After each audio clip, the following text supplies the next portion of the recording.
दोस्तों नमस्कार, हिंदी संगम चैनल पर आपका स्वागत है। मैं हूं कुंदन मिश्रा। दोस्तों जैसा कि आप लोग जानते हैं, इस समय हम लोग आगामी 16 व 17 फरवरी को होने वाली असिस्टेंट प्रोफेसर परीक्षा के लिए जीएस यानी समान अध्ययन से संबंधित प्रश्नों को पढ़ रहे हैं। तो इस कड़ी को आगे बढ़ाते हुए आज हम समान अध्ययन के यूनिट 5 भारतीय संविधान के मौलिक अधिकार से संबंधित प्रश्नों को पढ़ेंगे। तो चलिए दोस्तों शुरू करते हैं। तो आज का पहला प्रश्न है, संविधान के किस भाग को भारत का मैग्ना कार्टा कहा जाता है? संविधान के किस भाग को भारत का मैग्ना कार्टा ऑफ इंडिया कहा जाता है? ऑप्शन ए भाग 1, ऑप्शन बी भाग 2, ऑप्शन सी भाग 3, ऑप्शन डी भाग 4। उत्तर है ऑप्शन सी भाग 3। भारतीय संविधान के भाग 3 को भारत का मैग्ना कार्टा ऑफ इंडिया कहा जाता है। भाग 3 में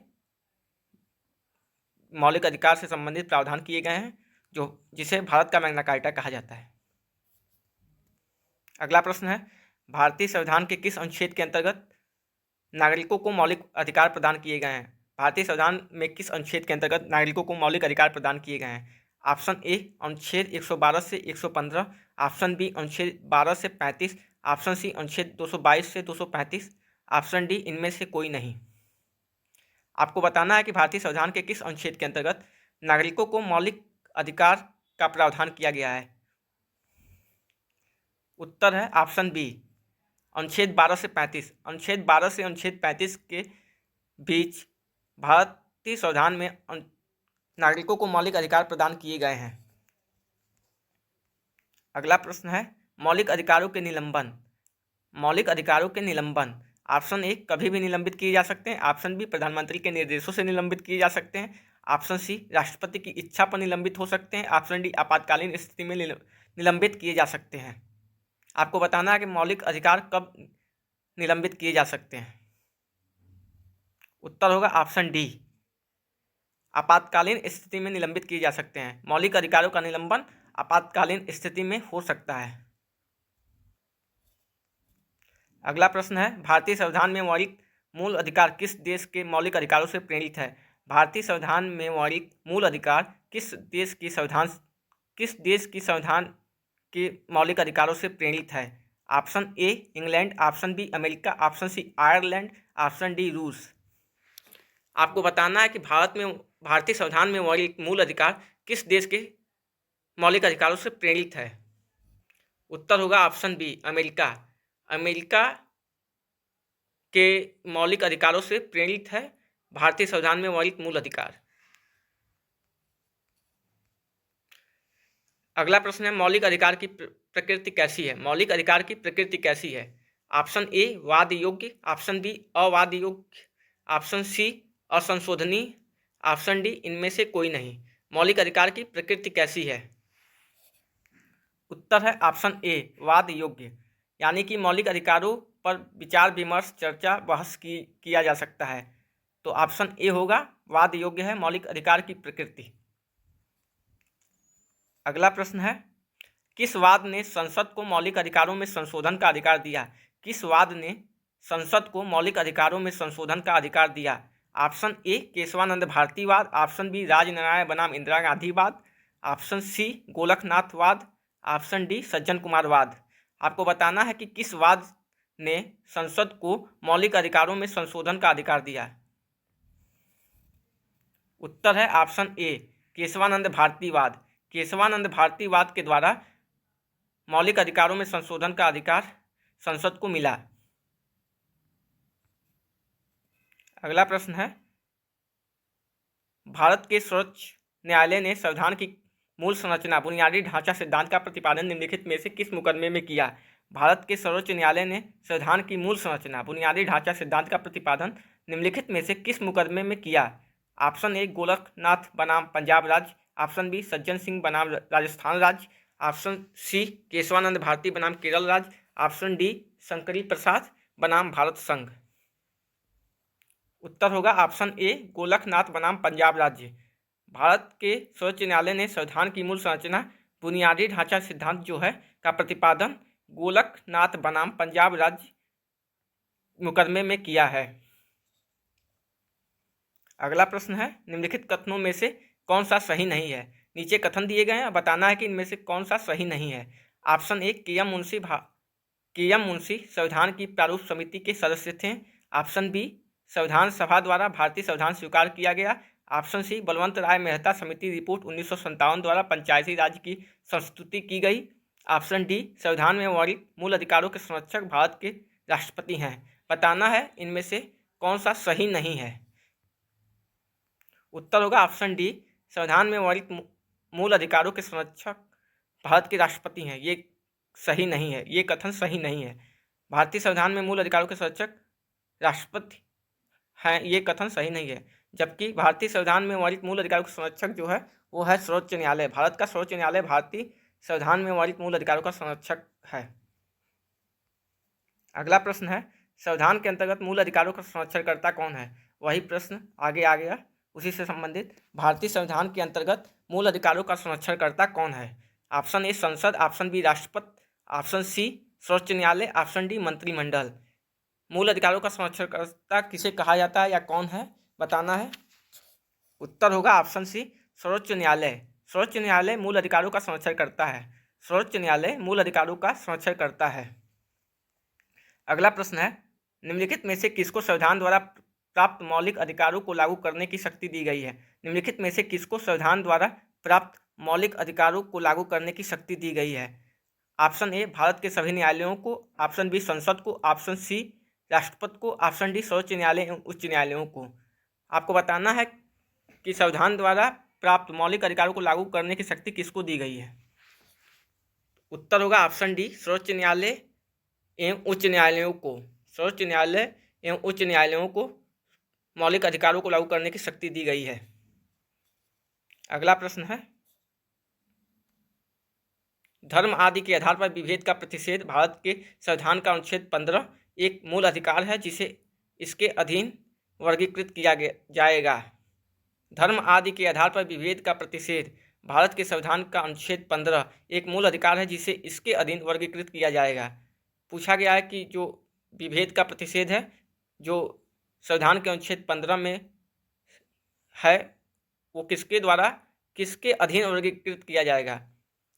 ऑप्शन ए धर्म की स्वतंत्रता का अधिकार, ऑप्शन बी शोषण के विरुद्ध अधिकार, ऑप्शन सी सांस्कृतिक और शैक्षिक अधिकार, ऑप्शन डी समता का अधिकार। ऑप्शन डी उत्तर होगा ऑप्शन डी समता का अधिकार। समता के अधिकार के अंतर्गत धर्म आदि विभेद का प्रतिषेध अनुच्छेद 15 जो है उस समता के अधिकार के अंतर्गत वर्गीकृत किया जाएगा।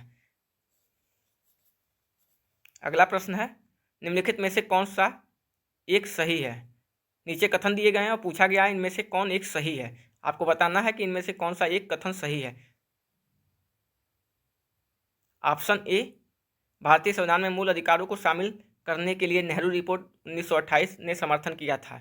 ऑप्शन बी भारत सरकार अधिनियम 1935 ने मूल अधिकारों को प्रश्रय दिया था। ऑप्शन सी अगस्त प्रस्ताव 1940 ने मूल अधिकार शामिल किए थे। ऑप्शन डी क्रिप्स मिशन 1942 ने मूल अधिकारों को प्रश्रय दिया था। उत्तर होगा ऑप्शन ए। जो सही है इसमें वो है ऑप्शन ए। भारतीय संविधान में मूल अधिकारों को शामिल करने के लिए नेहरू रिपोर्ट 1928 ने समर्थन किया था। नेहरू रिपोर्ट 1928 ने मूल अधिकारों को शामिल करने के लिए भारतीय संविधान में समर्थन किया था। अगला प्रश्न है भारतीय संविधान में समता का अधिकार 5 अनुच्छेदों द्वारा प्रदान किया गया है। ये है भारतीय संविधान में समता का अधिकार 5 अनुच्छेदों द्वारा प्रदान किया गया है। ये है ऑप्शन ए अनुच्छेद 16 से अनुच्छेद 20, ऑप्शन बी अनुच्छेद 15 से अनुच्छेद 19, ऑप्शन सी अनुच्छेद 14 से अनुच्छेद 18, ऑप्शन डी अनुच्छेद 13 से अनुच्छेद 17। आपको बताना है कि किन अनुच्छेदों में समता का अधिकार प्रदान किया गया है। ऑप्शन सी उत्तर होगा ऑप्शन सी अनुच्छेद 14 से अनुच्छेद 18। अनुच्छेद 14 से अनुच्छेद 18 द्वारा इन 5 अनुच्छेदों द्वारा भारतीय संविधान में समता का अधिकार प्रदान किया गया है। अगला प्रश्न है उच्च न्यायालय में व्यक्तिगत स्वतंत्रता के लिए निम्नलिखित में से किस रीट को जारी कर सकता है। उच्च न्यायालय व्यक्तिगत स्वतंत्रता के लिए निम्नलिखित में से किस रीट को जारी कर सकता है। ऑप्शन ए परमादेश, ऑप्शन बी अधिकार परीक्षा, ऑप्शन सी बंदी प्रत्यक्षीकरण, ऑप्शन डी प्रतिषेध। उच्च न्यायालय व्यक्तिगत स्वतंत्रता के लिए निम्नलिखित में से किस रीट को जारी कर सकता है, बताना है। उत्तर होगा ऑप्शन सी बंदी प्रत्यक्षीकरण। बंदी प्रत्यक्षीकरण व्यक्तिगत स्वतंत्रता के लिए जो बंदी प्रत्यक्षीकरण रीट है उच्च न्यायालय जारी कर सकता है। अगला प्रश्न है, भारत में मौलिक अधिकारों के संबंध में निम्नलिखित वक्तव्यों पर विचार कीजिए और नीचे दिए गए कूट से सही विकल्प का चुनाव कीजिए। कथन 1, ये राज्यकृत के विरुद्ध एक गारंटी है। कथन 2, ये संविधान के भाग 3 में सूचीबद्ध है। ऑप्शन 3, ये सामाजिक, आर्थिक तथा राजनीतिक न्याय सुनिश्चित करते हैं। कथन 4, ये संयुक्त राज्य अमेरिका में अधिकारों के बिल की भांति नहीं है। कूट दिया है, केवल 1 और 2 सही है। ऑप्शन बी, केवल 2 और 3 सही है। ऑप्शन सी, केवल 1, 3 और 4 सही है। ऑप्शन डी, उपयुक्त सभी। उत्तर होगा ऑप्शन ए, केवल 2 और 1 सही है। एक क्या है, ये राज्यकृत विरुद्ध एक गारंटी है। जो मौलिक अधिकार हैं वो राज्यकृत के विरुद्ध एक गारंटी है। और आप कथन 2, ये संविधान के भाग 3 में सूचीबद्ध है। मौलिक अधिकार राज्यकृत विरुद्ध एक गारंटी है और ये भारतीय संविधान के भाग 3 में सूचीबद्ध है। अगला प्रश्न है, भारत के संविधान में शोषण के विरुद्ध अधिकार के अंतर्गत निम्नलिखित में से कौन से शामिल हैं? भारत के संविधान में शोषण के विरुद्ध अधिकार के अंतर्गत निम्नलिखित में से कौन से शामिल हैं? कथन 1, मानव देह का व्यापार और बंधुआ मजदूरी, बेगारी का निषेध। कथन 2, अस्पृश्यता का उन्मूलन। कथन 3, अल्पसंख्यकों के हितों की सुरक्षा। कथन 4, कारखानों और खदानों में बच्चों के नियोजन का निषेध यानी कि बाल मजदूरी। कूट है, केवल 1, 2 और 4 सही है। केवल 2, 3 और 4 सही है। केवल 1 और 4 सही है या केवल 1, 2, 3, 4 सभी सही हैं। उत्तर होगा ऑप्शन सी, केवल 1 और 4 सही है। जो भारत में शोषण के विरुद्ध अधिकार है उसके अंतर्गत मानव देह का व्यापार और बंधुआ मजदूरी यानी बेगारी का निषेध है और कारखानों और खदानों में बच्चों के नियोजन का निषेध। कारखानों और खदानों में बच्चों के नियोजन का निषेध। अगला प्रश्न है, संविधान के किस प्रावधान द्वारा अस्पृश्यता का उन्मूलन किया गया है? संविधान के किस प्रावधान द्वारा अस्पृश्यता का उन्मूलन किया गया है? ऑप्शन ए, अनुच्छेद 14। ऑप्शन बी, अनुच्छेद 21। ऑप्शन सी, अनुच्छेद 17। ऑप्शन डी, अनुच्छेद 19। उत्तर होगा ऑप्शन सी, अनुच्छेद 17। भारतीय संविधान के अनुच्छेद 17 द्वारा अस्पृश्यता का उन्मूलन यानी कि छुआछूत का उन्मूलन किया गया है। अगला क्वेश्चन है, हाल में परिभाषित किया गया निजता का अधिकार किस अनुच्छेद के अंतर्गत आता है? अभी हाल ही के वर्षों में निजता का अधिकार जो परिभाषित किया गया है वो किस अनुच्छेद के अंतर्गत आता है? ऑप्शन ए, अनुच्छेद 21। ऑप्शन बी, अनुच्छेद 22। ऑप्शन सी, अनुच्छेद 14। ऑप्शन डी, अनुच्छेद 15। उत्तर होगा ऑप्शन ए, अनुच्छेद 21। निजता का अधिकार अनुच्छेद 21 के अंतर्गत आता है। निजता का अधिकार अनुच्छेद 21 के अंतर्गत आता है। अगला प्रश्न है, भारतीय संविधान में स्वतंत्रता का अधिकार किस अनुच्छेद में वर्णित किया गया है? भारतीय संविधान में स्वतंत्रता का अधिकार किस अनुच्छेद में वर्णित किया गया है? ऑप्शन ए, अनुच्छेद 19 से अनुच्छेद 22 तक। ऑप्शन बी, अनुच्छेद 16 से अनुच्छेद 19 तक। ऑप्शन सी, अनुच्छेद 17 से अनुच्छेद 20 तक। ऑप्शन डी, अनुच्छेद 18 से अनुच्छेद 21 तक। भारतीय संविधान में जो स्वतंत्रता का अधिकार है किस अनुच्छेद के में वर्णित किया गया है आपको बताना है। तो उत्तर होगा ऑप्शन ए। ऑप्शन ए, अनुच्छेद 19 से अनुच्छेद 22। अनुच्छेद 19 से अनुच्छेद 22 तक भारतीय संविधान में स्वतंत्रता का अधिकार का प्रावधान है। अगला प्रश्न है, निम्नलिखित में से किस अनुच्छेद में वर्णित मूल अधिकारों को राष्ट्रपति द्वारा निलंबित किया जा सकता है? निम्नलिखित में से किस अनुच्छेद में वर्णित मूल अधिकारों को राष्ट्रपति द्वारा निलंबित किया जा सकता है? मूल अधिकार राष्ट्रपति द्वारा आपातकालीन स्थिति में निलंबित किए जा सकते हैं। तो ये पूछा है कि किस अनुच्छेद द्वारा राष्ट्रपति मूल अधिकारों पर रोक लगा सकता है या निलंबित कर सकता है? ऑप्शन ए, अनुच्छेद 20। ऑप्शन ए, अनुच्छेद 20। ऑप्शन बी, अनुच्छेद 21। ऑप्शन सी, अनुच्छेद 21 ए। ऑप्शन डी, अनुच्छेद 19। उत्तर होगा ऑप्शन डी, अनुच्छेद 19। अनुच्छेद 19 में वर्णित मूल अधिकारों को राष्ट्रपति द्वारा निलंबित किया जा सकता है। तो आज की प्रश्नोत्तरी यहीं समाप्त हुई। मिलते हैं अगले वीडियो में नए प्रश्नों के साथ। तब तक के लिए धन्यवाद, और इसको अधिक से अधिक अपने दोस्तों मित्रों के साथ शेयर करें ताकि वो भी इस वीडियो का लाभ उठा सकें।